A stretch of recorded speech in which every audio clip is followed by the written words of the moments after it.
Hello students, today I will start with your new chapter, that is chapter 2. So the name of the chapter is electrostatic potential and capacitance. ठीक है, तो यहाँ पे हम बात जो करेंगे वो इलेक्ट्रोस्टैटिक पोटेंशियल के ऊपर बात करेंगे, उसके बाद हम कैपेसिटर के ऊपर बात करेंगे, but it is the theme is related to electrostatics only. जो मैंने स्टार्ट किया था इलेक्ट्रोस्टैटिक्स, तो उसी का कंटिन्यूशन है. इलेक्ट्रोस्टैटिक में मैंने एकदम पहले लेक्चर में बता दिया था कि इलेक्ट्रोस्टैटिक्स जो है according to your syllabus it consists of two chapters, chapter 1 and chapter 2. Accordingly we have completed chapter 1 and now right now I am in chapter 2. ठीक है, तो इलेक्ट्रोस्टैटिक जो होगा वो कंटिन्यूशन होगा. मतलब मैं ये कहना चाहता हूँ कि यहाँ पे लेक्चर नंबर तुम्हारा 13 होगा. ठीक है, मैं इसके लिए अलग से लेक्चर नंबर 1 नहीं देने वाला क्योंकि इलेक्ट्रोस्टैटिक ही कंटिन्यू कर रहा हूँ. So today our topic is electrostatic potential. तो इलेक्ट्रोस्टैटिक के बारे में वैसे पता है कि इलेक्ट्रोस्टैटिक क्या होता है. वो एक ब्रांच ऑफ साइंस होता है, फिजिक्स होता है, जिसमें हम स्टडी करते हैं स्टेशनरी चार्ज को लेकर. सो इलेक्ट्रोस्टैटिक पोटेंशियल से पहले हम पोटेंशियल को जानने की कोशिश करेंगे. पोटेंशियल जो है वो बहुत नया टर्म है नहीं हमारे लिए. जो हमारे पास ग्रेविटेशन चैप्टर था ना एचएस फर्स्ट ईयर में, याद है ना, एचएस फर्स्ट ईयर में तुम्हारे पास जो था ग्रेविटेशन, तो वहां पे तुमने पोटेंशियल एनर्जी जो है ग्रेविटेशनल पोटेंशियल एनर्जी ऐसे तुमने स्टडी किया होगा और तुम्हें याद होगा. और फिर हमने जो एनर्जी जब हमने स्टडी की काइनेटिक एनर्जी और पोटेंशियल एनर्जी है ना फर्स्ट ईयर में, तो मैकेनिक्स में मतलब वहां पे हमने ये स्टडी की थी वर्क और एनर्जी में कि काइनेटिक एनर्जी है, पोटेंशियल एनर्जी है. वहां पे हमने पोटेंशियल एनर्जी के बारे में बात किया था, है ना. यहाँ पे भी हमने ग्रेविटेशनल पोटेंशियल एनर्जी के बारे में बात किया है. हमारे पास जब ऑसिलेशन था तो ऑसिलेशन में भी हमने मतलब स्प्रिंग मास सिस्टम जो स्टडी की है ना, जो हमारे पास स्प्रिंग मास सिस्टम होता है, वहां पे हमने कहा था कि ये स्प्रिंग जो है अगर ये इसका इक्विलिब्रियम पोजीशन है तो इस चीज को, ये जो मास m है, जो ऑब्जेक्ट है जिसका मास m है, इसको अगर तुम ऐसे शिफ्ट करते हो इस साइड में या फिर इस साइड में शिफ्ट करते हो तो इसमें एक एनर्जी स्टोर हो जाता है जो कि पोटेंशियल एनर्जी होता है ना. तो ये पोटेंशियल जो टर्म है वो नया नहीं है तुम्हारे लिए, वो तुमने पहले स्टडी कर चुके हो. ठीक है, तो चलो पहले पोटेंशियल एनर्जी को फिर से एक बार समझने की कोशिश करते हैं. जो कॉन्सेप्ट हमारे पास है एचएस फर्स्ट ईयर में, तो उस कॉन्सेप्ट को लेके हम पहले पोटेंशियल एनर्जी जो है इसको स्टडी करेंगे. तो फिर वही कॉन्सेप्ट हम इलेक्ट्रोस्टैटिक पोटेंशियल में कैसे अप्लाई करेंगे. मतलब पोटेंशियल एनर्जी का कॉन्सेप्ट अगर सेम रहता है, ग्रेविटेशनल फील्ड हो या फिर इलेक्ट्रोस्टैटिक फील्ड हो, तो कैसे मतलब वो कॉन्सेप्ट जो है सेम कॉन्सेप्ट को हम यहाँ पे इलेक्ट्रोस्टैटिक पोटेंशियल एनर्जी के लिए यूज कर सकते हैं, ये देखने की कोशिश करेंगे. तो पहले प्रीवियसली जो हमारे पास नॉलेज है उससे हम पोटेंशियल एनर्जी को एनालाइज कर लेते हैं. ठीक है, तो देखो बहुत ही इजी है. जैसे कि मान लो तुम्हारे पास पोटेंशियल एनर्जी अगर तुम्हें जानना है, वैसे हमारे पास ऐसे सिस्टम था कि अगर मेरे पास मान लो ये एक ऑब्जेक्ट है जो मेरे यहाँ पे हाथ पे है. अब ये ऑब्जेक्ट जो है, ये ऑब्जेक्ट यहाँ पे है या फिर ये ऑब्जेक्ट फ्लोर पे होता, मैं फ्लोर लेके एग्जांपल दे सकता था but it is not visible in this video, है ना. तो ये देखो यहाँ पे विजिबल होगा. तो अगर मेरे पास ये वाला ऑब्जेक्ट यहाँ पे है, तो ये जो ऑब्जेक्ट है जो मतलब मेरे पास मार्कर है, वो खुद से क्या यहाँ तक, खुद से इस जगह से यहाँ तक उठ सकता है? तो आंसर है नहीं उठ सकता. बट अगर मैं इसको ऐसे पकड़ूं और ऐसे उठा दूं, हाँ, then it is possible. Then what is the reason behind this. मतलब इस ऑब्जेक्ट जो है, ये जो ऑब्जेक्ट है, इस ऑब्जेक्ट का एक मास है और ये अब रखा हुआ है. अगर फ्लोर पे होता तो ये ग्रेविटेशनल फील्ड पे रखा हुआ है ना. तो इसका जो नेचुरल टेंडेंसी है वो तो ग्रेविटी इसको नीचे खींचेगा. अब ये खुद से क्या ऊपर उठ जाएगा, तो बात तुम ऐसे कहोगे कि नहीं, ये ग्रेविटेशनल फील्ड को एक्सीड करके अपने आप ऊपर नहीं उठ सकता. तो ऊपर कैसे उठेगा? तो तुमने क्या किया, तुमने इसको पकड़ा और उठाया. मतलब you have to do some work, otherwise ये ऊपर नहीं उठेगा. मतलब मैं ये कहना चाहता हूं कि वी हैव टू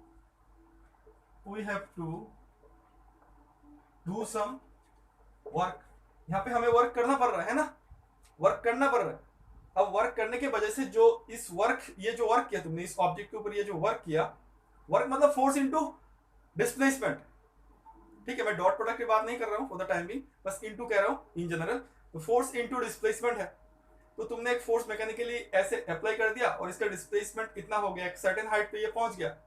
अब देखो ये जो है, ये जो अब सर्टेन हाइट पे है, यहां से लेके यहां तक एक हाइट है ना।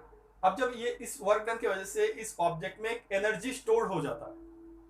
अब ये जो एनर्जी है, ये जो स्टोर हो गया, वो कैसे पता चलेगा? इसको छोड़ दो, तो इसको छोड़ देने से क्या हुआ, ये सॉरी, इसको छोड़ देने से क्या हुआ, ये जो है इसमें एक मोशन आ गया, इसको इसने एक वेलोसिटी गेन कर लिया। तो ये एक वेलोसिटी गेन कर लिया, इसका वेलोसिटी की वजह से जो एनर्जी होता है ड्यू टू इट्स वेलोसिटी, वो तो काइनेटिक एनर्जी है। मतलब मैं ये कह रहा हूं कि जब इसको मैंने ऐसे उठाया अगेंस्ट द ग्रेविटी, तब हमने कुछ वर्क किया, है ना। तो वर्क करने की वजह से मैं कह रहा हूं कि इसके पास कुछ एनर्जी स्टोर हो गया। अब कौन सा एनर्जी हुआ वो तो वैसे हम पढ़ चुके हैं फर्स्ट ईयर में, फिर भी मैं यहाँ पे इंट्रोडक्शन दे रहा हूँ ना। तो कौन सा एनर्जी है, उसको जब मैंने छोड़ दिया तो वो क्या कर रहा है, वो मोशन में आ रहा है, मतलब उसके पास एक वेलोसिटी हो रहा है। तो जब मैंने छोड़ा तब वो एनर्जी कन्वर्ट हो गया ये वाला एनर्जी में, काइनेटिक एनर्जी में, है ना। वैसे भी पोटेंशियल एनर्जी का जो डेफिनेशन तुमने फर्स्ट ईयर में सीखा होगा वैसा ही है। किसी भी ऑब्जेक्ट का अगर तुम कॉन्फ़िगरेशन चेंज कर देते हो, या फिर इसका हाइट चेंज कर देते हो, या फिर इसका पोजीशन चेंज कर देते हो, तब उस ऑब्जेक्ट में जो भी एनर्जी स्टोर्ड होता है ना, उसको हम पोटेंशियल एनर्जी कहते हैं। तो इसी का एक एग्जांपल मैंने देने की कोशिश की थी। ये ऑब्जेक्ट यहाँ पे था, इसका हाइट मैंने चेंज करवा दिया, तो इस पोजीशन पे इसका एक पोटेंशियल एनर्जी स्टोर हो गया। अब एनर्जी जो है वो तो कंजर्वेशन लॉ फॉलो करेगा, इसको जब तुमने छोड़ दिया तो ये काइनेटिक एनर्जी में कन्वर्ट हो गया। काइनेटिक एनर्जी तो वो एनर्जी है ड्यू टू इट्स मोशन, तो ये मोशन में आ गया, है ना। सिमिलरली ऐसा है एक चीज, जैसे कि अभी अभी मैंने ड्रॉ किया था, वो जो स्प्रिंग मास सिस्टम वाला, स्प्रिंग मास सिस्टम वाला अगर तुम देखते हो, तो ये अगर तुम्हारे पास स्प्रिंग है और ये तुम्हारे पास एक ऑब्जेक्ट है जिसका मास m है, और ये इसका मतलब इक्विलिब्रियम पोजीशन है, जो ऑसिलेशन में तुम पढ़ चुके हो, वैसे ये कोई नया चीज है नहीं, है ना। स्प्रिंग मास सिस्टम तुम पढ़ चुके हो। अब देखो मैं ये कहना चाहता हूं, अगर ये मेरा इक्विलिब्रियम पोजीशन है x0, अब मैं ये कहना चाहता हूं कि इस मास को मुझे, ये मास अपने आप के यहां से यहां तक चला जाएगा, मतलब अगर ये मास यहां से यहां तक चला गया तो सिस्टम कुछ ऐसा होगा, है ना, कुछ ऐसा होगा। I hope it is visible. तो इतना तुमने शिफ्ट तो करवा दिया, तो बात ये है क्या ये मास अपने आप खुद से इस पोजीशन से वहां तक चला जाएगा? तो आंसर इज ऑब्वियसली नो, है ना, नहीं जाएगा। That means you have to do some work, तुम्हें कुछ वर्क करना पड़ रहा है। तुम जब इसको खींचोगे तब तुम्हें लगेगा कि ऑपोजिट भी एक फोर्स इसको खींच रहा है, इसीलिए तुम्हें दिक्कत हो रहा है ऐसे हटाने में इसको, है ना। समझ रहे हो ना, ये रिस्टोरिंग फोर्स जो है काम कर रहा है यहाँ पे, है ना। तो यहाँ पे भी क्या हो रहा है, इसका जो तुमने पोजीशन चेंज करवा दिया, जब तुमने यहाँ पे ऐसे रखे हो तो तुम इसको पकड़ के रखे हो, अब तुम जब छोड़ दोगे इसको तो ये अपने आप अपने पोजीशन में आ जाएगा। तो वो भी सेम है ना, ये अपना काइनेटिक एनर्जी जो है गेन कर रहा है। इस मास को मैं अगर आगे यहाँ पे लेके आना चाहूं तो ये स्प्रिंग ऐसा कुछ हो जाएगा, ये डायग्राम कुछ ऐसा हो जाएगा, है ना, और ये मास कुछ ऐसा होगा। मतलब इतना पोजीशन जो है तुमने यहाँ पे शिफ्ट करवा दिया इक्विलिब्रियम पोजीशन से, अब तुम ऐसे पकड़ के रखे हो। पहली बात तो तुम जब इसको ऐसे खींचोगे ना इस साइड पे भी, जब तुम इस साइड पे भी खींचोगे तब भी तो तुम्हें दिक्कत होगा, इतना आसानी से ये यहाँ से यहाँ तक नहीं आएगा।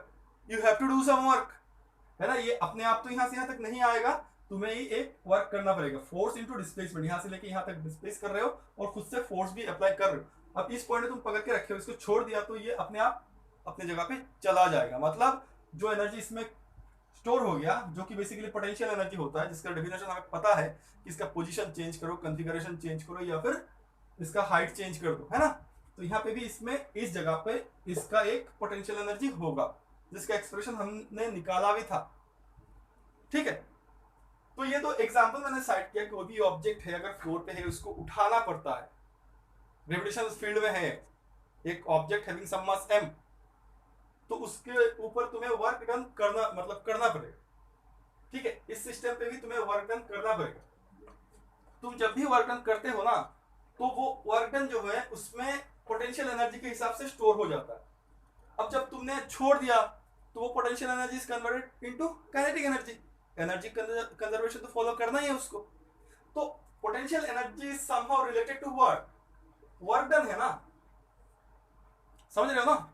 कोई भी चीज अपने आप खुद से आना नहीं चाहता, उसको तुमने वर्क डन करके लाए हो, ठीक है। जैसे कि बो एरो वाला सिस्टम क्या होता है, बो एरो वाला सिस्टम में वैसे एक डायग्राम ड्रॉ करके दिखाता हूँ कि ऐसा है, मान लो तुम्हारे पास वो एरो वाला सिस्टम ऐसा है, तो ये इसका नॉर्मल पोजीशन है। ऐसे ही रख के तुमने अगर छोड़ दिया तो एरो नीचे गिर जाएगा।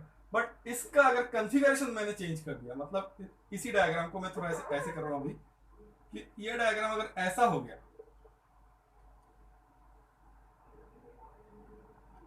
ठीक है, बो एरो सिस्टम की बात कर रहा हूँ। अब देखो यहाँ पे तुमने कॉन्फ़िगरेशन चेंज कर दिया ना ऐसे करके, तो अब जब तुम छोड़ोगे इसको तो ये तो काइनेटिक एनर्जी गेन कर लेगा।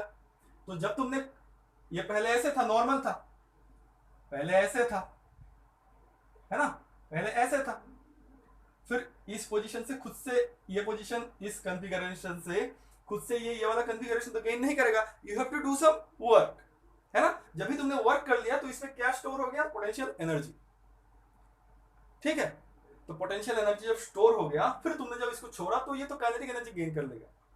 तो इतना जो एग्जांपल मैं दे रहा हूँ ना, यहाँ पे साइड कर रहा हूँ, वो तुम्हें ये बताने के लिए कि पोटेंशियल एनर्जी जो है वो कैसे, मतलब हम पोटेंशियल एनर्जी के साथ कैसे डील करेंगे, उसके बाद पोटेंशियल के साथ कैसे डील करेंगे, उसके बाद मैं इलेक्ट्रोस्टैटिक कैसे लाऊंगा इस कॉन्सेप्ट के लिए, ठीक है। तो आई होप अभी तक मैंने जो एग्जांपल्स साइड किए हैं ना, उससे तुम्हें पोटेंशियल एनर्जी शायद क्लियर हो गया होगा। और ये टर्म नया नहीं है, एचएस फर्स्ट ईयर में तुम पढ़ चुके हो। तो देखो यहाँ पे मैं और एक चीज बताना चाहता हूँ कि पोटेंशियल एनर्जी को अगर हम ऐसे सोचे कि कोई भी ऑब्जेक्ट खुद से ये करना नहीं चाहता, बट तुम्हें वर्क डन करना पड़ता है। कोई भी ऑब्जेक्ट है, वो यहाँ पे जो एग्जांपल मैंने साइड किया, मतलब तीनों एग्जांपल में बो एरो सिस्टम हो, स्प्रिंग मास सिस्टम हो, या फिर कोई ऑब्जेक्ट मतलब ग्रेविटेशनल फील्ड से उसको ऊपर उठा रहे हो तुम, है ना। तो इन सिस्टमों में ये जो तीनों एग्जांपल्स है, इन तीनों एग्जांपल्स में ये दिखाया मैंने कि नेचुरल टेंडेंसी उसका, जैसे कि ये वाला ऑब्जेक्ट है, इसका नेचुरल टेंडेंसी ऊपर उठना नहीं है, तुम्हें वर्क करना पड़ेगा। या फिर बो एरो वाला सिस्टम में खुद से कॉन्फ़िगरेशन चेंज होगा नहीं, तुम्हें वर्क डन करके करना पड़ेगा। या फिर स्प्रिंग मास सिस्टम में तुम आगे लाओ या फिर पीछे जाओ, तुम्हें वर्क डन करना पड़ेगा, खुद से नहीं करना चाहता, ठीक है। तो वर्क डन इस मतलब पोटेंशियल एनर्जी के साथ हमारे पास वर्क डन का डायरेक्ट रिलेशन है। अब हमारे पास है क्या, ये वाला चैप्टर, तो हमारे पास जो चैप्टर है चैप्टर 2, जो कि ऑब्वियसली इलेक्ट्रोस्टैटिक का ही पार्ट है, बट इसमें तो चार्जेस के बारे में बात करना है हमें, क्योंकि इलेक्ट्रोस्टैटिक जो होगा वो तो चार्ज के वजह डील करता है। और चार्ज मतलब charge which is not in motion.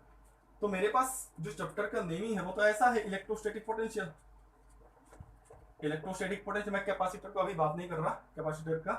तो इलेक्ट्रोस्टैटिक पोटेंशियल, वैसे पोटेंशियल एनर्जी के बारे में हमें अभी थोड़ा सा जानकारी हो गया है, पोटेंशियल एनर्जी क्या है। तो इसी कॉन्सेप्ट को हम इलेक्ट्रोस्टैटिक पे कैसे अप्लाई करेंगे, पहले इसको जानने की कोशिश करते हैं, ठीक है।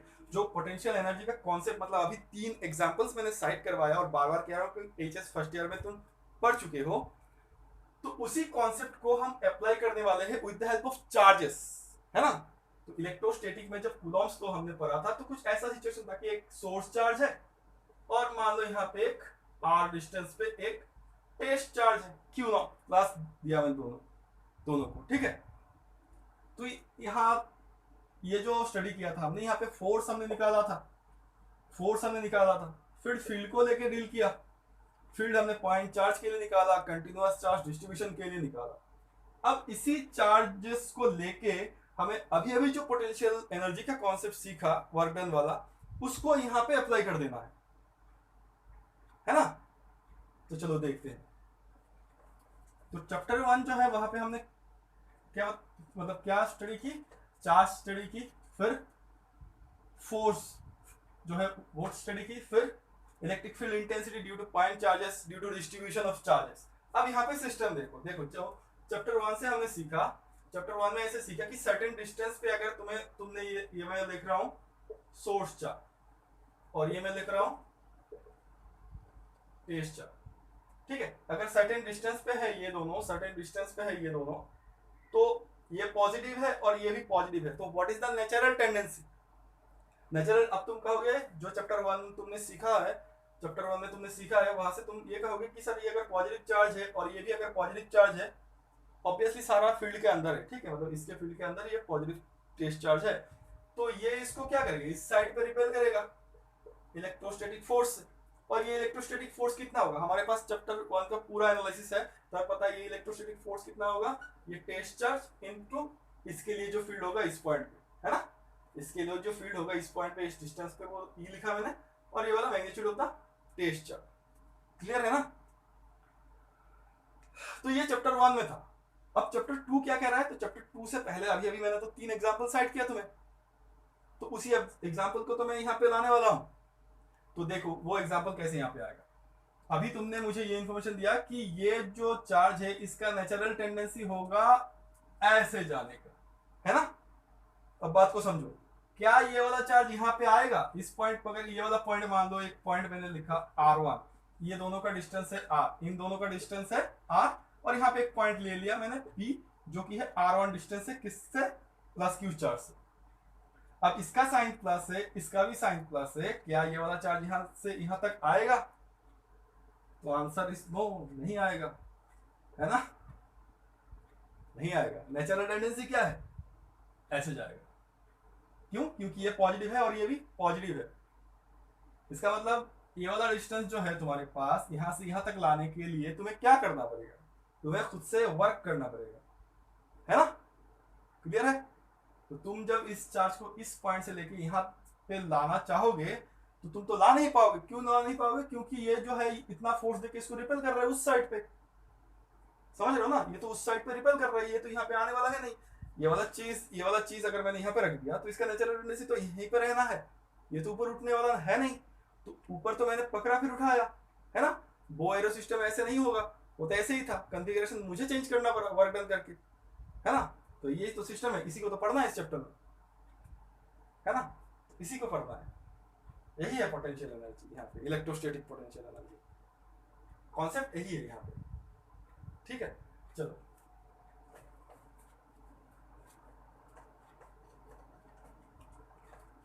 तो हमारे पास, मैं कह रहा हूं कि मेरे पास एक सोर्स चार्ज है और यहाँ पे कहीं पे एक टेस्ट चार्ज है, ठीक है? अब इस टेस्ट चार्ज को मान लो ये पॉइंट ए है, ये पॉइंट बी है। इस टेस्ट चार्ज को यहाँ से लेके मैं यहाँ पे लाना चाहता हूँ। तो since it is also positive so it is not possible, that means we have to do some work. और जब हम वर्क करेंगे वो वर्क इसमें इस सिस्टम के लिए इलेक्ट्रोस्टैटिक पोटेंशियल एनर्जी के हिसाब से रह जाएगा।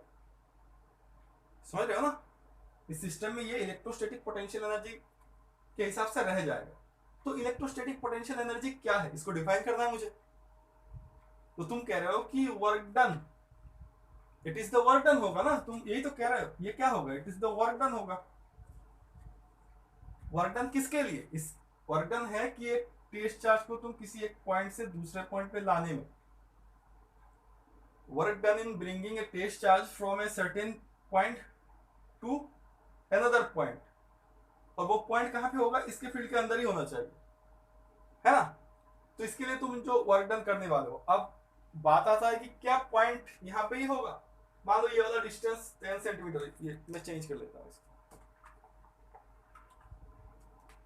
मान लो ये वाला डिस्टेंस जो है 10 सेंटीमीटर है। तो मैंने तो यहाँ पे जो लिखा ए पॉइंट में, मैंने ए पॉइंट पे क्यू नॉट चार्ज रखा हुआ है। अब मैं पोटेंशियल एनर्जी जो है, मुझे तो इलेक्ट्रोस्टैटिक पोटेंशियल एनर्जी का डेफिनेशन देना है, जनरल डेफिनेशन। तो जनरल डेफिनेशन में मैं क्या बताऊं कि ये पॉइंट है तुम्हारे पास 10 सेंटीमीटर दूर से, मान लो यहां से लेके यहां तक 6 सेंटीमीटर दूर, इतना लाने में जो वर्क डन किया उसको इलेक्ट्रोस्टैटिक पोटेंशियल कहेंगे, क्या एनर्जी, पोटेंशियल एनर्जी कहेंगे। तो बात यह है कि क्या ये डिस्टेंस 10 सेंटीमीटर होगा या फिर ये डिस्टेंस मान लो 15 सेंटीमीटर होगा। पूरा कितना हो सकता है ये डिस्टेंस? मतलब ये डिस्टेंस कितना हो सकता है? अगर मैं घुमा के उल्टा कहूं तो ये वाला टेस्ट चार्ज जो है कितना दूर तक मैं रख सकता हूं, ये कहना चाहता हूं। क्या मैं ये वाला टेस्ट चार्ज 6 सेंटीमीटर में रखना चाहता हूं, 6 सेंटीमीटर से फिर आगे लाना चाहता हूं, या फिर 10 सेंटीमीटर से मैं आगे लाना चाहता हूं, या फिर 15 सेंटीमीटर से मैं आगे लाना चाहता हूं? Now the question arises about the reference point, क्योंकि हमें जनरल डेफिनेशन देना है। देखो ये सारा पॉइंट तो तुम्हारे 15 सेंटीमीटर हो या 10 सेंटीमीटर हो या 6 सेंटीमीटर हो, ये सारा पॉइंट तो तुम्हारे पास क्या हो गया? एक स्पेसिफिक पॉइंट तुमने दे दिया, स्पेसिफाई कर दिया। तो इन जनरल हम जो चार्ज को लाना चाहते हैं, इन जनरल सिचुएशन क्या है? इन जनरल मेरे पास एक सोर्स चार्ज है। अब इसके फील्ड में कोई एक टेस्ट चार्ज में कहीं से लाना चाहता हूं, ये भी पॉजिटिव है। अगर ये नेगेटिव है इस कंडीशन में ये भी नेगेटिव होगा पोटेंशियल के लिए। अब तुम कहोगे कि जैसे कि नेगेटिव नेगेटिव रिपेल करेगा, तो वर्क डन तो इसको लाना चाहता हूं तो ऐसे होगा, है ना। अगर तुम मेरे से पूछ रहे हो कि सर ये पॉजिटिव होगा तो क्या होगा, ये पॉजिटिव होगा तो क्या होगा, अगर ये पॉजिटिव होता तो क्या होगा, तो अगर ये पॉजिटिव होता और ये नेगेटिव होता ना, तो जनरल टेंडेंसी क्या है, जनरल टेंडेंसी है तो ये अट्रैक्ट करेगा। तो क्या यहाँ पे पोटेंशियल एनर्जी का कॉन्सेप्ट अप्लाई होगा। अब तुम कहोगे सर इस सिचुएशन में तो ये ऑटोमेटिकली अट्रैक्ट करे, यहाँ पे पोटेंशियल एनर्जी का सिचुएशन कैसे होगा। तो मैं तब कहूंगा कि नहीं भाई साहब, इसको उस साइड में हटाना है। ये अपने आप उस साइड पे तो हटेगा नहीं, क्यों, क्योंकि नेगेटिव चार्ज होने की वजह से ये तो अट्रैक्ट होगा, है ना। नेगेटिव चार्ज होने की वजह से ये तो अट्रैक्ट होगा, तो इसको उस साइड में अगर हटाना है तब तुम्हें वर्क डन करना पड़ेगा, ठीक है। तो चलो, मैं जो कह रहा था पहले, मैं कह रहा था कि तुम्हारे पास ये एक सोर्स चार्ज है यहाँ पे, ठीक है। अब एक टेस्ट चार्ज को तुम्हें लाना है, कहीं से लाना है। अगर जो इससे पहले मैंने एग्जांपल सेट किया कि टेस्ट चार्ज यहीं पे है, यहाँ से ए पॉइंट से मैं बी पॉइंट पे लाना चाहता हूँ, तो वो तो एक स्पेसिफिक डिस्टेंस में है ना। तो इन जनरल अगर हमें बताना है, तो हमारे पास जो टेस्ट चार्ज होगा उसको हम रेफरेंस पॉइंट जो है इंफिनिटी मान के चलते हैं कि बहुत दूर एक टेस्ट चार्ज है, उसको बहुत दूर से मैं मान लो यहाँ पे कहीं पे है जो इंफिनिटी है, यहाँ से इसको मैं इस पॉइंट तक लाना चाहता हूँ जो कि एट डिस्टेंस आर है, ठीक है, जो कि एट डिस्टेंस आर है। यहाँ पे एक पॉइंट है, मान लो यहाँ पे एक पॉइंट है पी, और जो कि आर डिस्टेंस पे है। तो ये वाला जो तुम्हारे पास चार्ज है क्यू नॉट, इसको तुम कहां से लाना चाहते हो, इंफिनिटी से। कहां तक, ये सोर्स चार्ज के फील्ड के अंदर। पॉइंट क्या है, पी है, एट डिस्टेंस आर है, ठीक है। तब जो तुम वर्क डन करोगे तो उस वर्क डन को हम कहेंगे इलेक्ट्रोस्टैटिक पोटेंशियल एनर्जी, ठीक है। और इलेक्ट्रोस्टैटिक पोटेंशियल क्या होगा, तो फिर देखो, क्यू नॉट चार्ज को इंफिनिटी से लाने के लिए तुम जो वर्क डन होगा तुम्हारा, वो होगा पोटेंशियल एनर्जी, ठीक है। क्यू नॉट चार्ज को इंफिनिटी से लाने के लिए जो तुम वर्क करोगे वो होगा तुम्हारा पोटेंशियल एनर्जी। तो फिर इलेक्ट्रोस्टैटिक पोटेंशियल, ये होगा इलेक्ट्रोस्टैटिक पोटेंशियल एनर्जी। चार्ज के बारे में बात कर रहा हूं ना, तो इलेक्ट्रोस्टैटिक पोटेंशियल होगा। तो इलेक्ट्रोस्टैटिक पोटेंशियल क्या है, तो इलेक्ट्रोस्टैटिक पोटेंशियल है कि यूनिट चार्ज को इंफिनिटी से लाने के लिए जो तुम वर्क डन करोगे वो होगा पोटेंशियल, इलेक्ट्रोस्टैटिक पोटेंशियल, ठीक है। तो इसका मतलब पहले हम ये तो डिटरमाइन कर ले कि क्यू नॉट चार्ज को इंफिनिटी से लाने के लिए कितना वर्क डन करना पड़ता है, फिर तो यूनिट के लिए हम कर सकते हैं, है ना। तो देखो, इसको मैं इसका डेरिवेशन में करने जा रहा हूं अभी। तो हमारे पास क्या है, एक सोर्स चार्ज जो कि पॉइंट चार्ज है। इसके लिए मैं क्या निकालना चाहता हूं, इसके लिए मैं एक्सप्रेशन निकालना चाहता हूं इलेक्ट्रोस्टैटिक पोटेंशियल का, इलेक्ट्रोस्टैटिक पोटेंशियल का। I repeat, electrostatic potential, not electrostatic potential energy. Ultimate जो एक्सप्रेशन निकालने वाला हूं यहाँ पे मैं इलेक्ट्रोस्टैटिक पोटेंशियल का निकालने वाला हूं। तो इलेक्ट्रोस्टैटिक पोटेंशियल तो डायरेक्ट नहीं निकलेगा, पहले तो मुझे वर्क डन निकालना पड़ेगा। वर्क डन निकालना पड़ेगा मतलब पहले मुझे इलेक्ट्रोस्टैटिक पोटेंशियल एनर्जी निकालना पड़ेगा, है ना। इलेक्ट्रोस्टैटिक पोटेंशियल एनर्जी अगर मैं निकाल सकता हूं तो यूनिट चार्ज के लिए जो होगा वो तो इलेक्ट्रोस्टैटिक पोटेंशियल होगा, है ना। अभी अभी मैंने यहाँ पे लिखा ना कि क्यू नॉट चार्ज को इंफिनिटी से लाने के लिए जो भी वर्क डन होगा वो होगा इलेक्ट्रोस्टैटिक पोटेंशियल एनर्जी। फिर यूनिट चार्ज को वहां से लाने के लिए जो होगा वो तो होगा इलेक्ट्रोस्टैटिक पोटेंशियल। तो हम यूनिट चार्ज के लिए काम करने वाले जो एक्सप्रेशन निकालेंगे वो होगा इलेक्ट्रोस्टैटिक पोटेंशियल का। तो हमारे पास एक सोर्स चार्ज है, अगर हमारे पास एक सोर्स चार्ज होता है, ना, तो चैप्टर 1 से हमने सीखा कि उस सोर्स चार्ज की वजह से, अगर हमारे पास एक सोर्स चार्ज है तो उस सोर्स चार्ज की वजह से किसी भी एक पॉइंट में, सर्टेन डिस्टेंस पे कोई भी एक पॉइंट हो, तो वहां पे तुम्हें इलेक्ट्रिक फील्ड इंटेंसिटी मिलेगा, है ना। अगर मेरे पास एक चार्ज है और यहां से मैंने एक पॉइंट यहाँ पे ले लिया जो कि r डिस्टेंस पे है, तो चैप्टर 1 जो है वहां से हमने सीखा कि इस पॉइंट में इलेक्ट्रिक फील्ड इंटेंसिटी होता है, किसके लिए, सोर्स चार्ज के लिए। इलेक्ट्रिक फील्ड इंटेंसिटी किसके लिए होता है, सोर्स चार्ज के लिए होता है। उसका वैल्यू कितना है 1/4πε0 Q/r², है ना। तो अब जो हम सीखेंगे ना वो ऐसा है कि हमारे पास अगर एक सोर्स चार्ज है और उससे अगर कोई भी पॉइंट हम ले लेते हैं रेफरेंस जो कि r डिस्टेंस पे है, तो उस पॉइंट पे इस सोर्स चार्ज के लिए इलेक्ट्रोस्टैटिक पोटेंशियल भी उसका भी एक वैल्यू रहता है। इसी पॉइंट पे इलेक्ट्रिक फील्ड का वैल्यू रहेगा इस सोर्स चार्ज के लिए, और इसी पॉइंट पे इलेक्ट्रोस्टैटिक पोटेंशियल का भी वैल्यू रहेगा। तो हम electrostatic potential due to point charge निकालना चाहते हैं। तुम अपने कॉपी में लिख लो heading electrostatic potential due to point charge, है ना।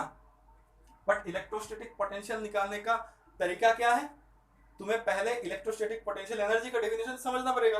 तो डेफिनेशन में वर्क डन यूज हो रहा है, तो तुम्हें पहले वर्क डन निकालना पड़ेगा। जो वर्क डन तुम निकालोगे, ठीक है, किसके लिए निकालोगे, वर्क डन निकालोगे कि एक टेस्ट चार्ज है जो कि इंफिनिटी में है, उस इंफिनिटी पॉइंट से तुम लाना चाहते हो, कहां पे लाना चाहते हो, तो जो सोर्स चार्ज है उसके इलेक्ट्रिक फील्ड के अंदर लाना चाहता हूं। तो तब तुम्हारे पास जितना वर्क डन होगा वो इलेक्ट्रोस्टैटिक पोटेंशियल एनर्जी होगा।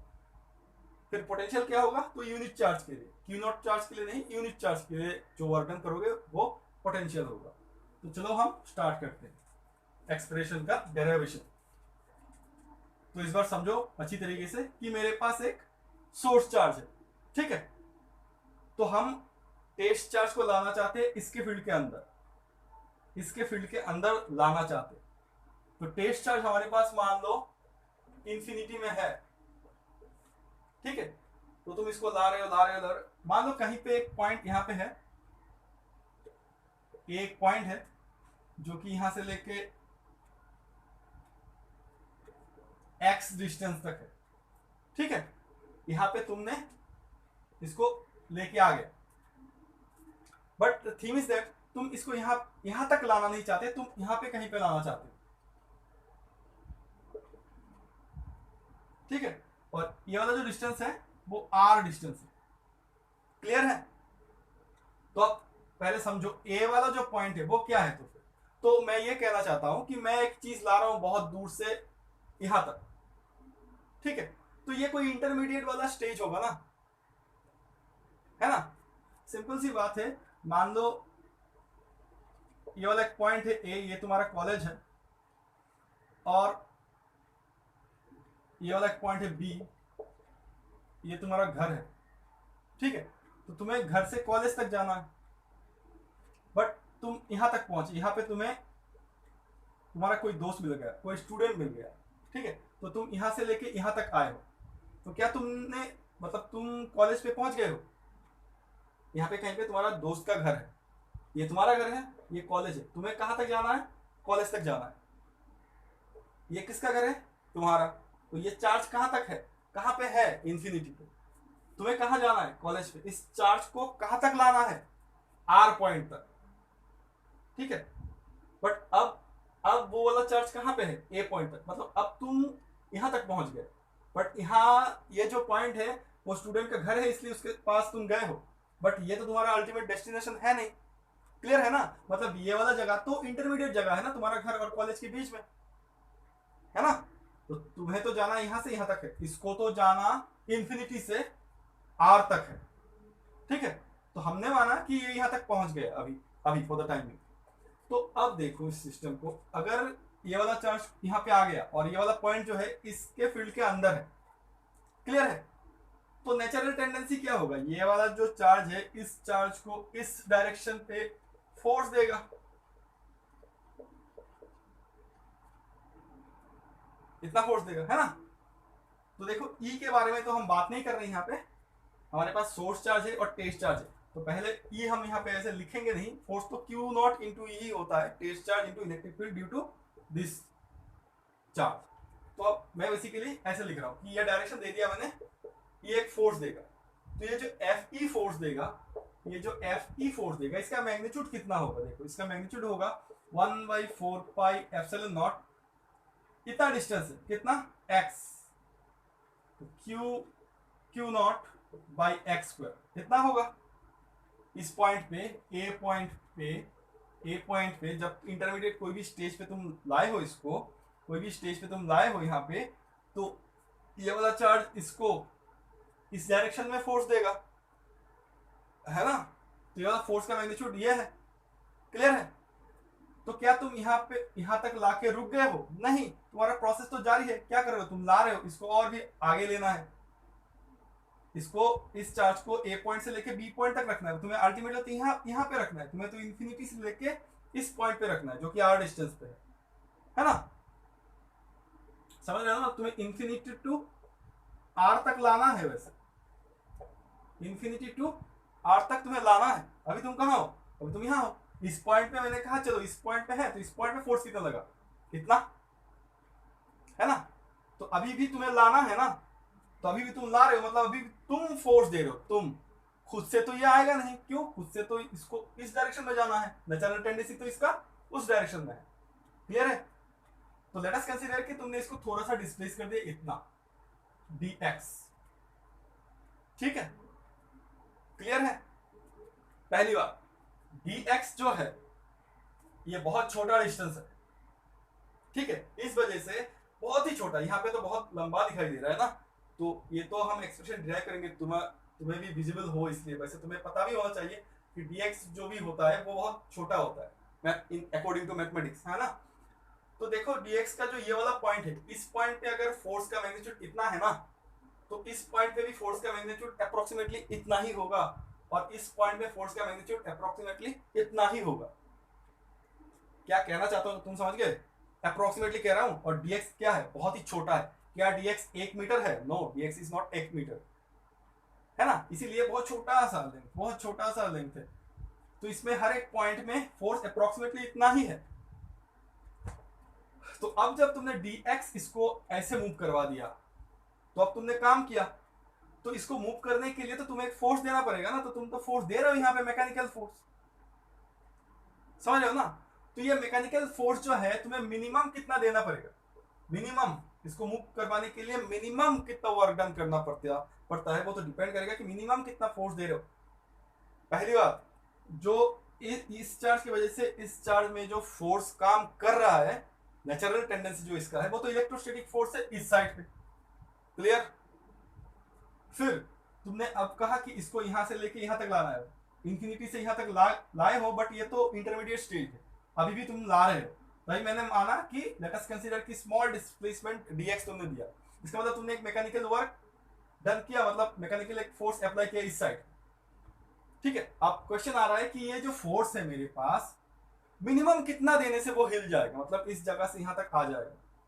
एक चीज है कि अगर तुम कहते हो कि सर मैकेनिकल फोर्स जो है इससे ज्यादा दो ना, आराम से आ जाएगा, वो तो ठीक है, बट मिनिमम वर्क डन, हमें मिनिमम वर्क डन मतलब वही एक्चुअली इस पॉइंट यहाँ पे अभी जो मैं बताने वाला हूँ, उसी से इलेक्ट्रोस्टैटिक पोटेंशियल एनर्जी का थोड़ा सा डेफिनेशन भी हम अकॉर्डिंगली चेंज कर देंगे। ठीक है, कुछ कुछ चीजें ऐड करेंगे, मतलब जैसे कि अब मैं ऐड कर रहा हूँ एक चीज कि मिनिमम कितना फोर्स देने से, तो मिनिमम वर्क डन होगा वो, उसका डेफिनेशन में सिर्फ वर्क डन नहीं लिखेंगे, मिनिमम वर्क डन लिखेंगे, लिख सकते हैं। ठीक है, तो मिनिमम कितना फोर्स देने से ये यहां से यहां तक हट जाएगा, तो मिनिमम इतना फोर्स, अगर एफ मैकेनिकल जो है इसका मैग्नीट्यूड अगर ये है, इन दोनों का मैग्नीट्यूड सेम है, तो ये यहां से यहां तक हिल जाएगा। क्लियर है? अब तुम्हारे पास जो क्वेश्चन आएगा दिमाग में, अगर तुम्हें कुछ लग रहा है ऐसा कि सर ये दोनों अगर इक्वल हो गया, मान लो मेरे पास ये वाला पॉइंट ए है और चार्ज यहाँ पे, अब मैं कह रहा हूँ कि ये वाला फोर्स जो एफ ही है और ये वाला फोर्स जो एफ एम है, मैं कह रहा हूँ कि इन दोनों का मैग्नीट्यूड सेम है। अब तुम जरूर कहोगे सर तो फिर तो नेट फोर्स जो होगा वो तो एफ ही माइनस एफ एम होगा, और वो तो जीरो हो जाएगा। अगर इस पॉइंट पे नेट फोर्स जीरो हो रहा है तो ये वाला पार्टिकल तो मूव ही नहीं करेगा, है ना? ऐसा कुछ तुम सोच रहे होगे।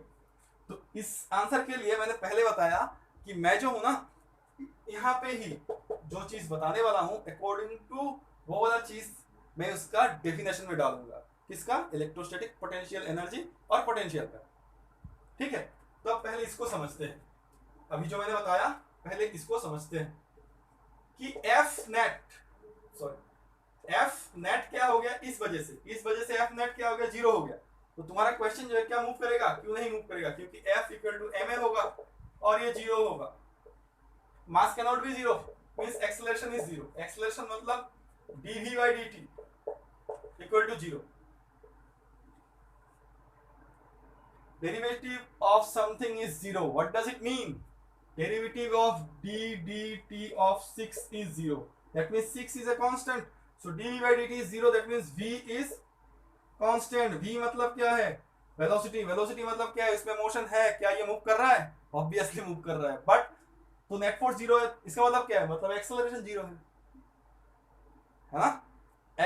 तो हम इसका डेफिनेशन में ये कहेंगे कि हमें इंफिनिटी से कोई चार्ज को किसी सोर्स चार्ज का इलेक्ट्रिक फील्ड में लाने के लिए जो मिनिमम वर्क डन करना चाहिए विदाउट एनी एक्सेलरेशन, वो है इलेक्ट्रोस्टैटिक पोटेंशियल एनर्जी. और अगर यूनिट चार्ज को लाना है तो इलेक्ट्रोस्टैटिक पोटेंशियल. तो ये वाला चीज बहुत ही ज्यादा इंपॉर्टेंट है समझने के लिए.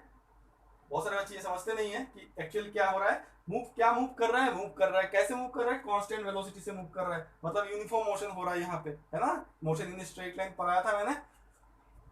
एक वीडियो है मेरे पास, 3 वीडियो मैंने बताया, वैसे देख सकते हो मोशन इन स्ट्रेट लाइन का. तो इस केस में मतलब इलेक्ट्रोस्टैटिक पोटेंशियल में क्या क्या चीजें हो रहा है. पहली बात, चार्ज को तुम्हें लाना है अगेंस्ट द इलेक्ट्रिक फील्ड.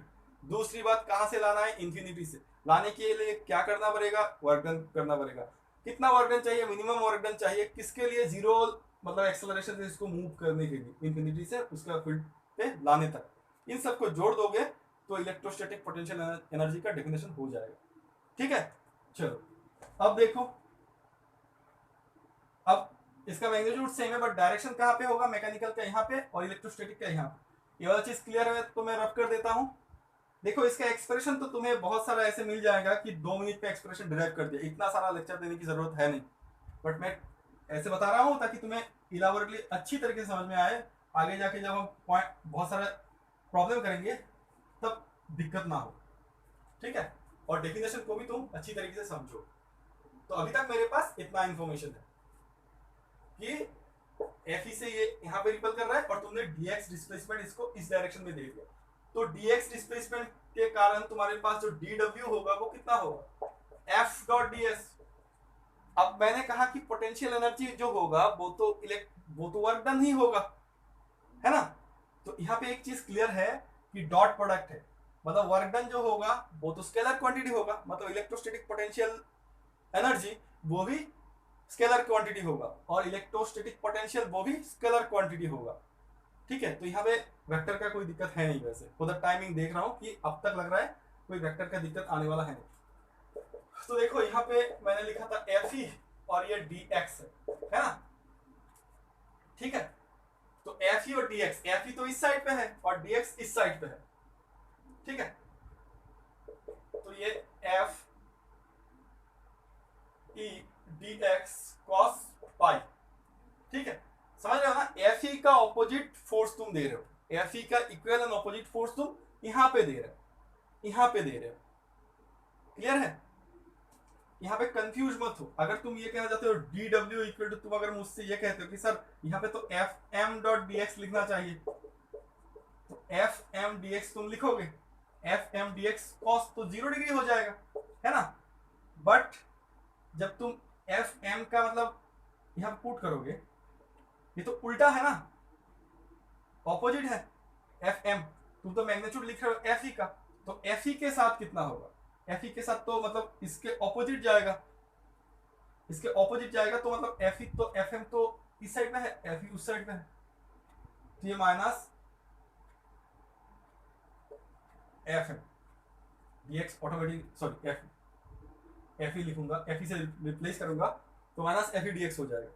ठीक है, तो इतना कंफ्यूज मत होना यहाँ से. बस मैंने ऐसे लिखा कि dw equal to fe dot ds f dot ds. तो f को मैंने जहाँ पे है यहाँ पे fe लिखा, डॉट dx तुमने डिस्प्लेसमेंट दिया. fe इन दोनों के बीच में जो है माइनस है, cos पाई मतलब माइनस है, cos पाई मतलब माइनस, और ये हो गया तुम्हारे पास. अब fe जो है, fe का वैल्यू तुम्हारे पास है. ठीक है, देखो fm और fe मैग्नीट्यूड सेम है, डायरेक्शन में अलग है. ठीक है, तो अब हमने क्या निकाला? अब हमने निकाला कि स्मॉल वर्क डन मैंने एक पॉइंट से लेके, मान लो यहाँ पे पॉइंट नाम दे दिया C, A से लेके C तक लाने में कितना वर्क डन किया, वो dw हो गया मेरे पास इतना. तो इसका वैल्यू मैं लिख सकता हूँ, एफ ई का वैल्यू है 1/4 pi epsilon naught Q naught by x square into D x. हो गया। तो मुझे क्या निकालना है, मुझे ये निकालना है कि टोटल वर्क डन कितना होगा जब मैं इसको इंफिनिटी से लेके इस पॉइंट तक लाऊंगा। वो वो वर्क डन जो होगा, जो एक्सप्रेशन निकालूंगा मैं, वो इलेक्ट्रोस्टैटिक पोटेंशियल एनर्जी का एक्सप्रेशन होगा। तो हम कर लेते हैं इसको। So total work done,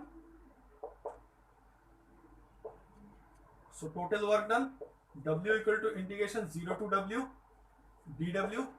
integration कहां से लाना है, इंफिनिटी से, कहां तक, R तक। क्लियर है।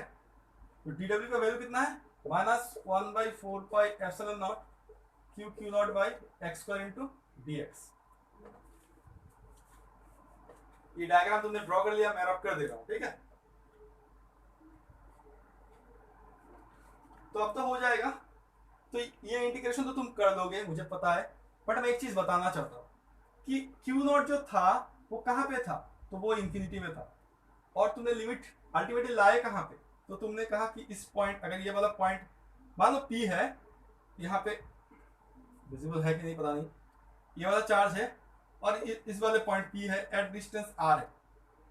डायग्राम तो वही है, वैसे मैं यहाँ पे इस चीज को थोड़ा सा समझाना चाहता हूँ कि कोई भी चार्ज है जो कि इंफिनिटी में है, उसको इंफिनिटी से तुम कहाँ ला रहे हो, R तक।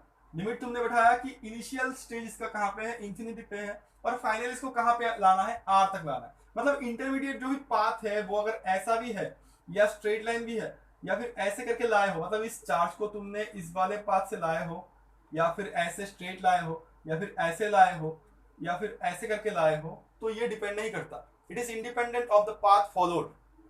It depends only on the initial and the final position। ठीक है, तो इसको याद रखना है।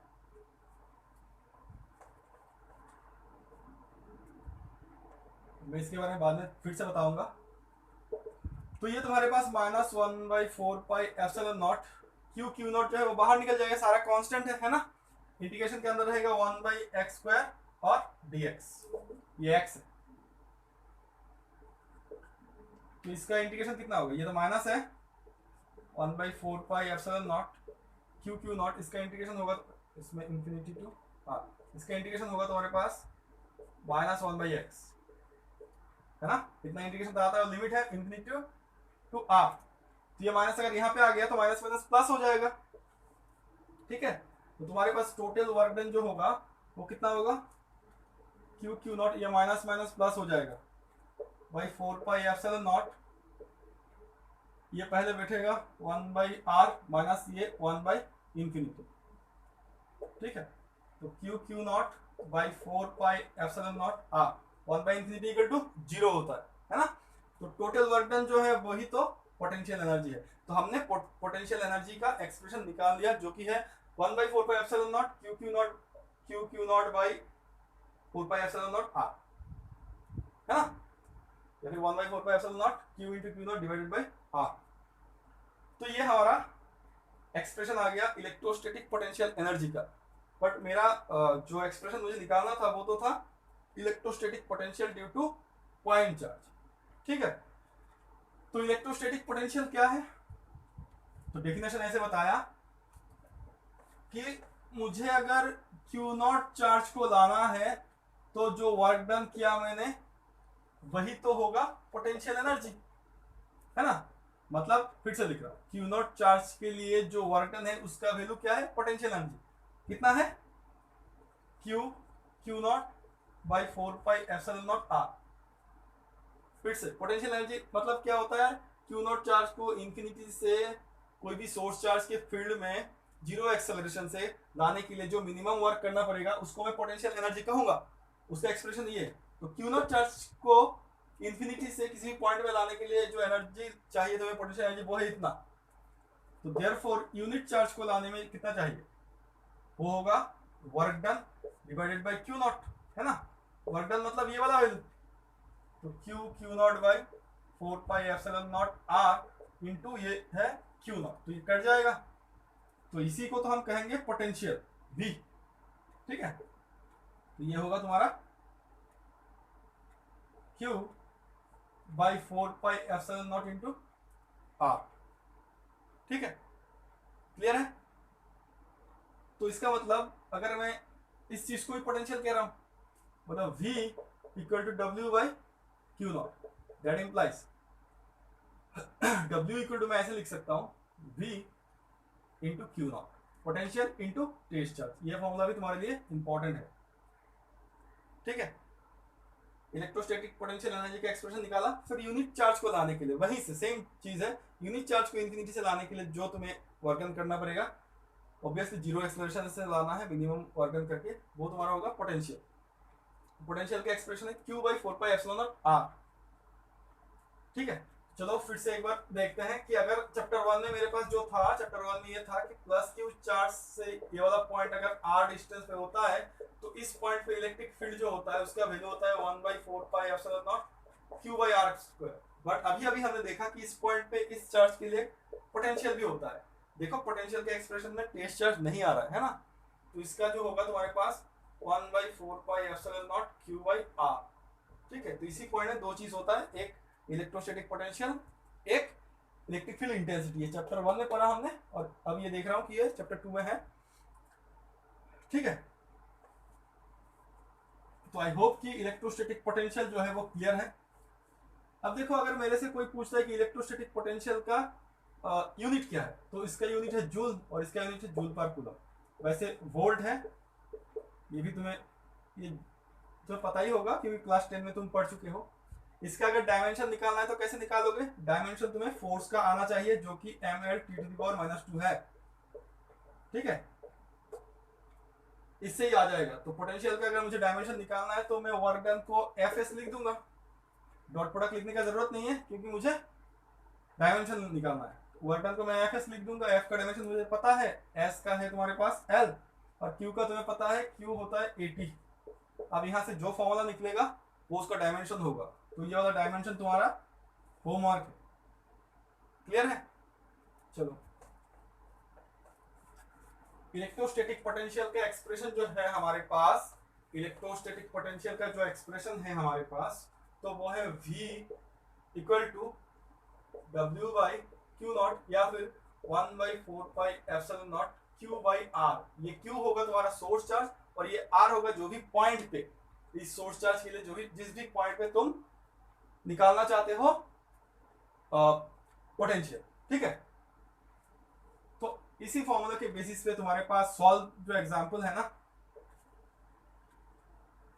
वहां पे ये प्रॉब्लम नंबर 1 है, इसी फॉर्मूला के बेस पे एक तुम्हें चार्ज का वैल्यू दे दिया और डिस्टेंस भी बता दिया, कह रहा है कि पोटेंशियल निकालो, तो तुम डायरेक्ट इस फॉर्मूला से पोटेंशियल निकाल पाओगे।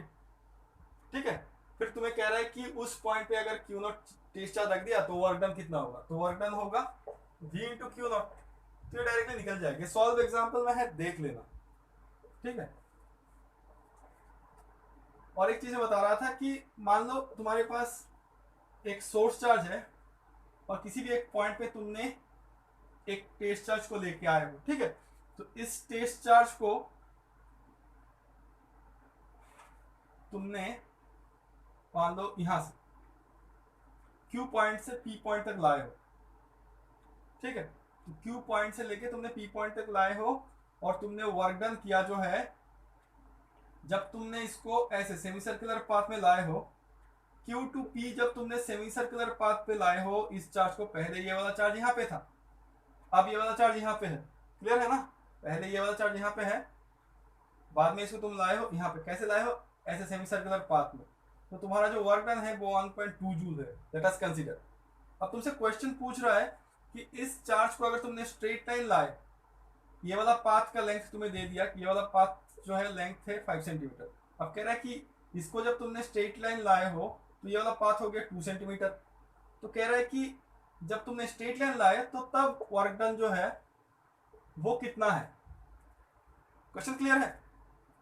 टेस्ट चार्ज यहाँ पे था Q पॉइंट पे, Q पॉइंट से P पॉइंट पे लाए हो, दो डिफरेंट तरीके से लाए हो। एक तो तुम लाए हो ऐसे करके कर्व करके, और ये कर्व का जो टोटल लेंथ है, टोटल कर्व का लेंथ 5 सेंटीमीटर है। ऐसे लाने में वर्क डन है 1.2 जूल। कह रहा है कि डायरेक्ट ऐसे लाए हो स्ट्रेट लाइन पे जिसका लेंथ होगा 2 सेंटीमीटर, उसमें वर्क डन कितना होगा। तो अगर तुम मेरे को पहले सुन चुके हो अभी जो मैंने पॉइंट बताया, तो तब तो तुम्हें आंसर आता होगा। वर्क डन कितना होगा 1.2 जूल ही होगा। It is independent of path followed, है ना। तो इसको याद रखना है, ये भी एक ट्रिकी क्वेश्चन होता है। चलो आगे बात करते हैं।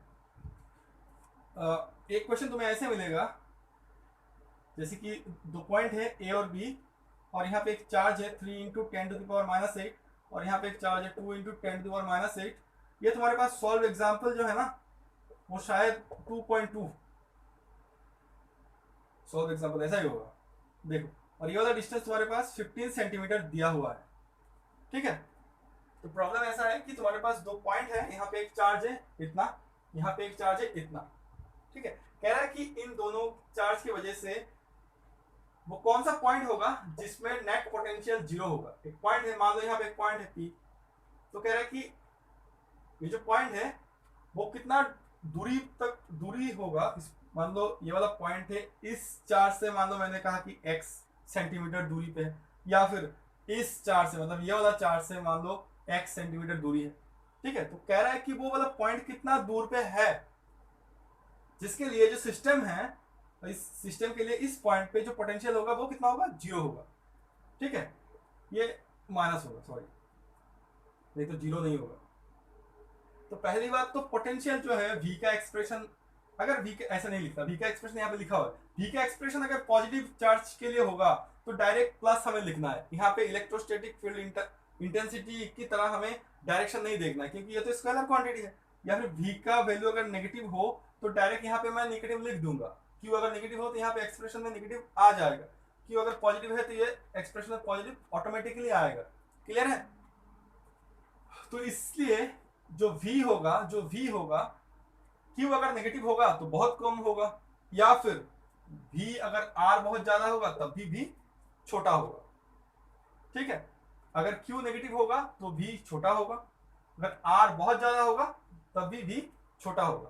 क्लियर है।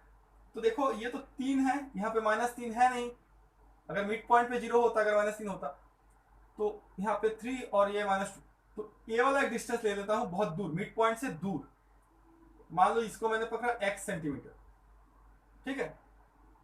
तो इस चार्ज के लिए इस पॉइंट पे जो पोटेंशियल होगा मान लो VA। अब अकॉर्डिंग टू क्वेश्चन कह रहा है कि कोई भी एक पॉइंट हो जिसमें पोटेंशियल जीरो होना चाहिए।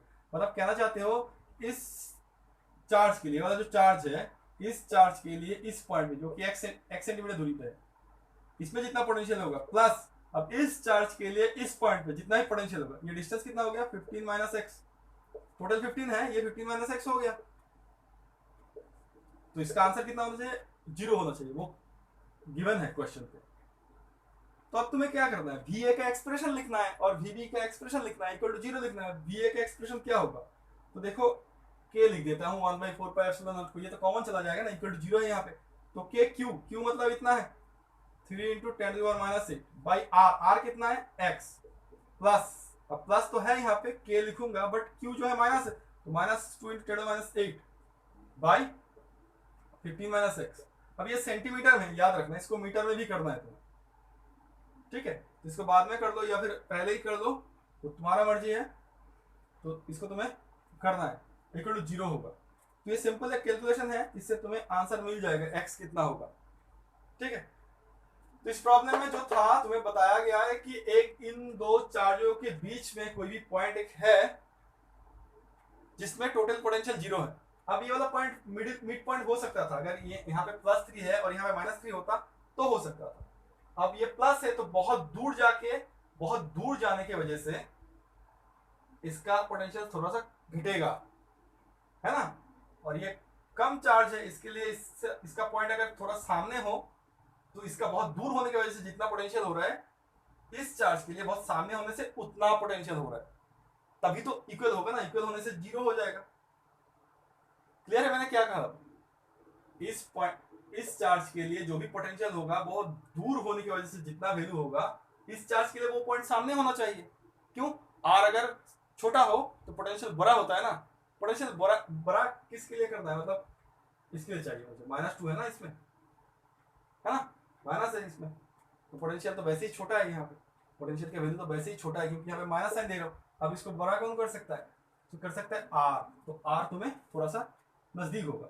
अब तुम जब वैल्यू निकालोगे ना वैसे तुम्हें पता चल जाएगा अब देखो वैल्यू जब तुम निकालोगे तो यहाँ से ये तो कट जाएगा, -8 0 है ना, चला जाएगा। जो भी वैल्यू निकलेगा ना वो तुम्हारा इस पॉइंट से, मैंने कहा कि इस पॉइंट से लेके इस पॉइंट की दूरी x सेंटीमीटर है, तो आंसर भी तुम अकॉर्डिंगली लिखना कि पॉजिटिव चार्ज से वो वाला पॉइंट इतना सेंटीमीटर, जो भी आंसर है इतना सेंटीमीटर। या फिर तुम रिवर्स लिख सकते हो कि नेगेटिव चार्ज से 15 - x, जो भी आंसर निकला उससे माइनस करके इतना सेंटीमीटर दूरी पे एक पॉइंट होगा जिसका टोटल पोटेंशियल 0 होगा, है ना। चलो, बट यहाँ पे और एक सिचुएशन हो सकता है, ये आंसर तुम्हें कमेंट बॉक्स में मुझे बताना है, ठीक है। तो देखो इसका और एक सिचुएशन होगा ऐसे, इस प्रॉब्लम को मैं कर नहीं रहा, तुम्हें बता रहा हूं, तुम सॉल्व करोगे। एक तो ऐसा होगा, दूसरी देखो, यहां से यहां तक मैंने कहा, अब line joining the two charges कहा था क्वेश्चन में, line joining the two charges है, ठीक है। तो इस यहां पे चार्ज है ये वाला, इस चार्ज के लिए मैं यहां पे एक पॉइंट ले लेता हूं, ये भी तो line joining the two charges है, जो कि यहाँ पे x सेंटीमीटर दूरी पे। अब तुमने कहा कि ये तो 15 सेंटीमीटर गिवन है, तो इस चार्ज से, मतलब ये वाला चार्ज जो है, इस चार्ज से ये वाला डिस्टेंस कितना हो गया, 15 प्लस x, है ना। देखो यहां से यहां तक भी पॉइंट इसके लिए सामने ही है, यहां से यहां तक भी पॉइंट इसके लिए सामने ही है ना। तो ऐसा हो सकता है कि ये वाला चार्ज प्लस होने की वजह से इसका पोटेंशियल वहां पे जाके, और इसका नेगेटिव है, इसका डिस्टेंस यहां से, इसके लिए यहां से जो पोटेंशियल होगा, यहां से लेके यहां तक जो पोटेंशियल होगा, इन दोनों को लेके भी 0 हो सकता है। तो तुम्हें इसके लिए भी करना है, मतलब ये वाला प्रॉब्लम, एक तो ये है कि इन दोनों के बीच में तुमने पॉइंट कंसीडर कर लिया, सेकंड है कि इन दोनों के बाहर तुम्हें पॉइंट कंसीडर करना है। अब एक चीज यहाँ पे बताना चाहता हूं कि ए और बी, अगर यहाँ पे तुमने पॉजिटिव चार्ज लिखा ना और यहाँ पे तुमने नेगेटिव चार्ज लिखा ना, तो अब मैंने ये वाला सिचुएशन ये है कि दोनों चार्ज के बाहर, अंदर नहीं, इन दोनों चार्ज के बीच में नहीं लिया, बाहर। अब बाहर जब लोगे तो क्या तुम इस पॉजिटिव चार्ज से बाहर यहाँ पे लोगे पॉइंट, क्या ये पॉसिबल होगा? तो पहली बात, ये पॉसिबल नहीं होगा। यहाँ पे तुम्हें पोटेंशियल 0 नहीं मिलेगा। इसका रीजन समझो, इससे बाहर तुम्हें 0 मिल सकता है, जैसे कि मैंने पकड़ा कि नेगेटिव चार्ज से बाहर क्यों नहीं मिलेगा, क्योंकि ये वाला डिस्टेंस नेगेटिव चार्ज है, इसलिए पोटेंशियल जो है बहुत ही कम है। एट द सेम टाइम तुम अगर डिस्टेंस बहुत बढ़ा दिया, तो फिर से पोटेंशियल और घट जाएगा। तो ये तो यहाँ पे इसका वैल्यू आके इसको 0 नहीं कर सकता। इसका जो वैल्यू होगा इस चार्ज के लिए, इसके लिए जो वैल्यू होगा, इस चार्ज के लिए जो इस पॉइंट पे वैल्यू होगा, बहुत दूर हो जाएगा ना, पॉइंट बहुत दूर हो जाएगा, आर बहुत ज्यादा हो जाएगा। तो आर बहुत ज्यादा होने की वजह से, और नेगेटिव है अपने आप, वो खुद से नेगेटिव है, तो पोटेंशियल कम है, स्केलर क्वांटिटी है। एट द सेम टाइम ये डिस्टेंस बहुत दूर है, तो बहुत दूर जाके इसका पोटेंशियल बहुत कम होगा। अब इस पॉइंट देखो, ये तो पॉजिटिव चार्ज है और ये पॉइंट बहुत सामने है, बहुत दूर है, इसके लिए पोटेंशियल बहुत ही कम होगा। At the same time negative charge है। अब ये पॉइंट इसके लिए पॉजिटिव चार्ज है, पोटेंशियल वैसे भी ज्यादा होगा, क्यों, तो पॉजिटिव है। अब पॉइंट आर क्या बहुत दूर है? नहीं, आर बहुत सामने है, तो इसमें तो पोटेंशियल मतलब बहुत छोटा नहीं होगा। अगर यहाँ पे पोटेंशियल ए के लिए, वी ए के लिए जो पोटेंशियल होगा वो ऑब्वियसली वी बी से ज्यादा होगा, तो 0 हो ही नहीं सकता। क्लियर है? यही चीज मैं बताना चाहता हूँ। आई होप कि समझ चुके हो कि तुम जब लाइन ज्वाइनिंग द 2 पॉइंट्स वाला प्रॉब्लम करते हो तो ये वाला चीज दिमाग में होना चाहिए कि भाई मैं एक पॉइंट तो अंदर होगा ही होगा, दूसरा पॉइंट मैं लूं, यहाँ पे लूं या यहाँ पे लूं, तो यहाँ पे तुम पॉइंट ले नहीं सकते। किस लिए नहीं ले सकते? अभी अभी मैंने बताया, आई होप कि तुम समझ गए हो। तो इसको फिर से करना है तुम्हें, इसको फिर से करना है, इसी प्रॉब्लम का इसको फिर से करना है। तो कैसे करोगे? Same V A plus V B. तो इसके लिए पोटेंशियल कितना होगा इसमें, के क्यू, क्यू तुम्हारे पास 3 × 10⁻⁸ है, बाई आर कितना हो गया 15 प्लस एक्स, मीटर में कन्वर्ट करना है, प्लस है ये बट यहाँ पे माइनस होगा, तो माइनस के 2 × 10⁻⁸ बाई इतना डिस्टेंस तुमने x पकड़ा इक्वल टू 0। अब जब आंसर लिखोगे, फिर से जब आंसर लिखोगे, या तो तुम कहोगे कि नेगेटिव चार्ज से इतना दूरी पर है, जो x निकलेगा तुम्हारा अल्टीमेटली सॉल्व करके जो वैल्यू निकलेगा तुम्हारा, ठीक है, नेगेटिव चार्ज से इतना दूरी पर, या फिर इसको रिवर्स करके लिख सकते हो कि पॉजिटिव चार्ज से, मान लो ये 30 है, तो 30 प्लस 15 45 सेंटीमीटर तक, है ना। क्लियर है? तो ये तुम्हें खुद से करना है, मैंने कैसे करना है तुम्हें वो बता दिया, ठीक है। अगर ये तुम कर पाते हो ना, तो ठीक एग्जैक्टली सेम प्रॉब्लम तुम्हें मिलेगा शायद एक्सरसाइज 2.1 पे। ये भी तुम्हारा होमवर्क है, जो भी होमवर्क दे रहा हूँ वो कमेंट में बताया करो मुझे आंसर, ठीक है। और एक्सरसाइज क्वेश्चन का भी आंसर तुम्हें किताब के पीछे मिल जाएगा, और इसका आंसर भी तुम मतलब बिना देखे करोगे, फिर चेक कर लेना और मुझे कमेंट में बताना एनसीईआरटी ने तो सॉल्व ही है। और एक क्वेश्चन तुम्हारे पास ऐसा है एक्सरसाइज में कि एक रेगुलर हेक्सागोन है, ठीक है। एक रेगुलर हेक्सागोन में तुमने ऐसे 6 कॉर्नर्स पे 6 चार्जेस तुमने रख दिया, ठीक है। तो कह रहा है कि इसका जो सेंटर है यहाँ पे, इसका साइड तुम्हें शायद दिया हुआ है 2 सेंटीमीटर या फिर समथिंग लाइक दिस। मैंने ए पकड़ा, मान लो मैंने ए पकड़ा हुआ है, वो क्वेश्चन तुम्हें मिल जाएगा, शायद एक्सरसाइज 2.2 क्वेश्चन होगा, चेक कर लेना एनसीईआरटी किताब के एक्सरसाइज वाला क्वेश्चन में। तो कह रहा है कि इस सिस्टम के लिए इस पॉइंट पे एकदम सेंटर पे है रेगुलर हेक्सागन, ये याद रखना, रेगुलर हेक्सागन। तो रेगुलर हेक्सागन मतलब होता है कि ये वाला डिस्टेंस जितना होगा ना साइड, ये वाला साइड उतना ही होता है, ये वाला भी उतना होता है, सेम होता है। तो एक ए दे दिया तो सारा ए ही होगा। At the same time regular hexagon का प्रॉपर्टी होता है कि यहाँ से लेके सेंटर तक डिस्टेंस जितना होगा, यहाँ से लेके सेंटर तक डिस्टेंस उतना ही होगा, यहाँ से उतना ही होगा, यहाँ से सारा डिस्टेंसेस सेम ही होगा। ये रेगुलर हेक्सागन का प्रॉपर्टी है, तुम्हें मेंशन किया हुआ है रेगुलर हेक्सागन। अब समझो, मुझे बताया कि ये जो सिस्टम्स है, ये जो सिस्टम है यहाँ पे 1 2 3 4 5 6 4 दे दिया, तो हम कैसे प्रॉब्लम से सॉल्व करेंगे। मान लो यहाँ पे ए पॉइंट है, तो बी ए हम निकाल लेंगे। बी ए कितना होगा, बी का एक्सप्रेशन कितना है 1/4 pi epsilon naught Q by R, ठीक है। तो 1/4 पाई एप्सिलॉन नॉट, मान लो क्यू का वैल्यू अगर बुक में है तो तुम वहां से लिखोगे, अगर नहीं है तो मैं क्यू लिख रहा हूँ, और मैंने आर कितना पकड़ा, ये अगर ए होगा तो ये भी ए होगा, ये भी ए होगा, ये भी ए होगा, तो ये डिस्टेंस मेरे पास ए है, तो ये आंसर है मेरा। बट मुझे पूछा कि पूरा सिस्टम के लिए तो टोटल पोटेंशियल कितना होगा, कितना चार्जेस है, 1 2 3 4 5 6, तो 6 इंटू वी ए हो जाएगा, तो 6 इंटू इतना 1/4 pi epsilon naught Q into A, ठीक है। इजी है ये प्रॉब्लम, बहुत इजी है। इसके लिए निकालोगे इतना होगा, उसके लिए भी उतना ही होगा, इसके लिए भी उतना ही होगा, इसके लिए भी उतना ही होगा, इतना ऐसे ऐड करने की जरूरत है नहीं, 6 इंटू कर दिया, आंसर हो गया, ठीक है। अगर इसमें वैल्यूज है ना गिवन, तो तुम्हें इसको भी करना है ठीक से। तो पोटेंशियल का और भी प्रॉब्लम हम आगे जाके करेंगे, बट खत्म करने से पहले एक चीज और बताना चाहता हूँ कि पोटेंशियल, पहले हमने पोटेंशियल एनर्जी का एक्सप्रेशन निकाला, इलेक्ट्रोस्टैटिक पोटेंशियल एनर्जी, जो कि वर्क डन है, जो कि है 1/4 pi epsilon naught Q into Q naught by R. तो तुम्हें ये भी एक्सप्रेशन याद रखना है कि जो वर्क डन है इसका एक्सप्रेशन इतना है, ठीक है।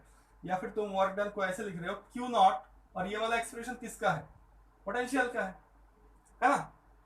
तो यहाँ पे देखो एक चीज बताना चाहता हूँ, ये वाला एक्सप्रेशन जरूरी नहीं है कि क्यू नॉट इंटू वी होगा, ये वाला एक्सप्रेशन ऐसा भी हो सकता है v2 माइनस v1। एक्चुअली हम आगे जाके पोटेंशियल डिफरेंस ही पढ़ेंगे, तो तुम कहोगे सर यहाँ पे v2 माइनस v1 आपने लिख लिया, तो देखो v1 मतलब इनिशियल पोटेंशियल है, इनिशियल, तो q नॉट इंटू v2 हमारे पास क्या है पता है, v2 हमारे पास 1/4 pi epsilon naught q by R है, माइनस v1 क्या पता है, q/4 pi epsilon not in, मतलब r लिखना है मुझे नीचे, है ना, तो r नहीं है, इन्फिनिटी है। देखो इस चीज को समझो मैंने क्या लिखा, ये वाला चीज इंपॉर्टेंट है। यहाँ पे मैंने बताया कि W equal to Q naught into V है, actually W equal to Q naught into v2 minus v1 है। ये तुम्हारे पास जो फाइनल पोटेंशियल है, और ये तुम्हारे पास जो इनिशियल पोटेंशियल है। तो मैं कह रहा था कि हमने जब एक्सप्रेशन ये वाला निकाला, तो इनिशियली हमारे पास जो क्यू नॉट चार्ज था वो तो इन्फिनिटी में था, है ना। तो इन्फिनिटी के वजह से हमारे पास v1 का कोई वैल्यू नहीं आ रहा। कैसे, ऐसे जब 1 बाई इंफिनिटी होगा तो इसका वैल्यू 0 हो जाता है, जिसके वजह से v1 वाला कोई कॉन्सेप्ट रहता ही नहीं, और v2 को हमने v मान लिया, ठीक है। बट हमारे पास कुछ न्यूमेरिकल्स ऐसे आने वाले हैं या फिर हम करेंगे जहां पे हमें चार्ज को इंफिनिटी से नहीं लाना है, कोई भी एक स्पेसिफिक रेफरेंस पॉइंट दे दिया तो हमें उस पॉइंट पे तो v1 तब होगा, तब तो यहाँ पे इंफिनिटी नहीं लिखूंगा, है ना। तो इन जनरल ये बेहतर है कि हम इसको ऐसे याद रखें, ऐसे याद रखें कि W equal to Q naught into v2 minus v1। तब हम, हमारे पास अगर इंफिनिटी रेफरेंस पॉइंट है तो v1 0 हो जाएगा, अगर इंफिनिटी रेफरेंस पॉइंट है नहीं, इनिशियली चार्ज इंफिनिटी पे है नहीं, तो v1 का कोई वैल्यू रहेगा। कितना वैल्यू होगा, उसी की तरह होगा q/4 पाई एप्सिलॉन नॉट, और इंफिनिटी की जगह पे जो भी पॉइंट होगा। क्लियर है? तो आई होप कि तुम समझ चुके हो। तो ये सारा फॉर्मूला तुम लिखो और जो प्रॉब्लम मैंने दिया वो करो। नेक्स्ट डे पे हम मिलेंगे। और भी मैं प्रॉब्लम करवा सकता था बट लेंदी हो रहा है ना वीडियो, तो इतना कर दो। आई होप कि कल ही मैं कुछ वीडियो बना पाऊँ और थोड़ा सा रेगुलरिटी मेंटेन करूँ। तो थैंक्स फॉर वॉचिंग। लग रहा है कि सारा समझ में आ रहा होगा। और कमेंट ज़रूर किया करो और होमवर्क तुम करोगे ही। Thank you very much.